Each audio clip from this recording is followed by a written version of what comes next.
এখন বেজে গেছে দুপুর 1টা। গার্মেন্টসের লোকজনের লাঞ্চের সময় হয়ে গেছে।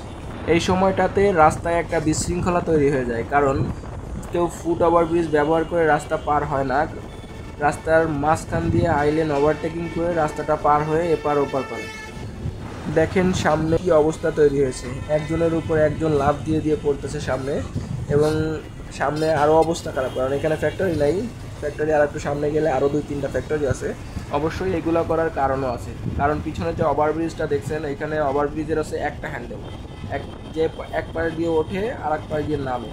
একটা হ্যান্ডেল থাকার কারণে এখানে অনেকে চাপ বেশি হয়, এই জন্য উঠতে চায় না, সবাই রাস্তার ওভারটেকিং করে পার হয়। আর এইখানে সামনে আর একটা বাস স্টপেজ আছে, কিন্তু এখানে একটা ওভারব্রিজ হলে সবচেয়ে ভালো হবে।